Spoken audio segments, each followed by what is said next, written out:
Perkenalkan, nama saya Diana Naswadevayu dengan NPM 2252011106.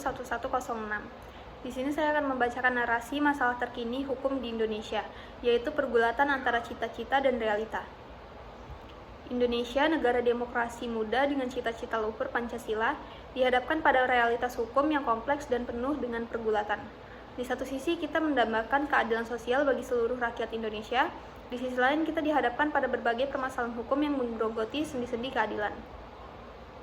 Salah satu masalah krusial adalah ketimpangan akses terhadap hukum. Masyarakat miskin dan marginal kerap terpinggirkan dari sistem peradilan, kesulitan mendapatkan pendamping hukum yang memadai, dan tak jarang menjadi korban kriminalisasi. Hal ini mencerminkan kesenjangan struktural dalam masyarakat dan mencederai prinsip persamaan di hadapan hukum. Masalah lain yang tak kalah pelik adalah korupsi. Praktik korupsi yang mengakar kuat di berbagai sektor pemerintahan dan institusi hukum telah menggerogoti kepercayaan publik terhadap sistem hukum. Korupsi mendistorsi penegak hukum, merampas hak-hak rakyat, dan menghambat pembangunan nasional. Di sisi lain, pengekangan ruang demokrasi dan kebebasan sipil juga menjadi keprihatinan. Berbagai regulasi dan praktik hukum yang represif membatasi ruang ekspresi dan partisipasi masyarakat dalam proses demokrasi.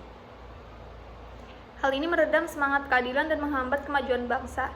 Di tengah berbagai problematik tersebut, pencarian solusi menjadi tugas mendesak. Diperlukan reformasi hukum yang komprehensif dan berkelanjutan, berdasarkan pada nilai-nilai Pancasila dan prinsip-prinsip keadilan universal. Pemberdayaan masyarakat, khususnya kelompok marginal, dalam mengakses hukum menjadi kunci utama. Peningkatan literasi hukum dan edukasi publik tentang hak-hak asasi manusia juga tak kalah penting. Pemberantasan korupsi secara sistematis dan berkelanjutan harus menjadi prioritas utama. Penguatan institusi penegak hukum, perbaikan sistem pengadaan barang dan jasa, serta peningkatan transparansi dan akuntabilitas menjadi langkah krusial dalam memerangi korupsi. Melindungi ruang demokrasi dan kebebasan sipil menjadi esensial untuk mewujudkan keadilan sosial.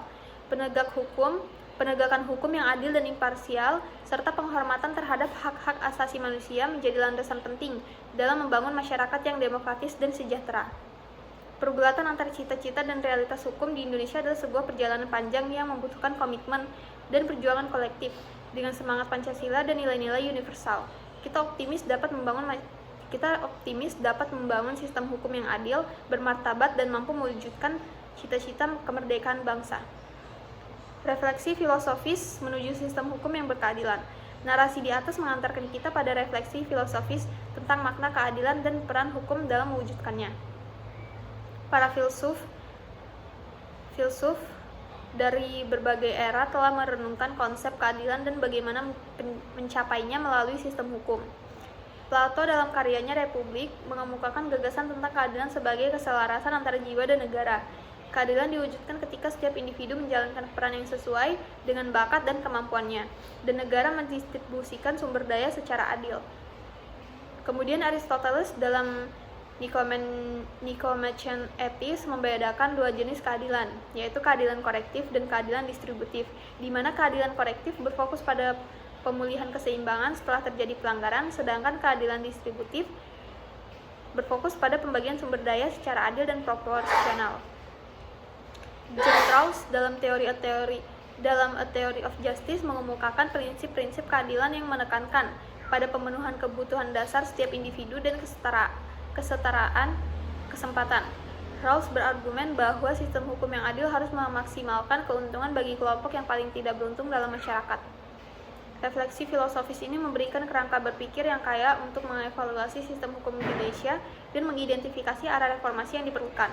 Menuju sistem hukum yang berkeadilan, kita perlu mempertimbangkan berbagai perspektif filosofis dan mengupayakan solusi yang kontekstual dan sesuai dengan nilai-nilai budaya bangsa. Penting untuk diingat bahwa hukum bukan hanya seperangkat aturan dan regulasi, tetapi juga cerminan dari nilai-nilai dan cita-cita masyarakat. Membangun sistem hukum yang adil dan bermartabat membutuhkan komitmen dan perjuangan kolektif dari seluruh elemen bangsa. Dengan semangat Pancasila dan nilai-nilai universal, kita optimis dapat mewujudkan cita-cita keadilan sosial bagi seluruh rakyat Indonesia. Sekian narasi yang saya sampaikan. Assalamualaikum warahmatullahi wabarakatuh.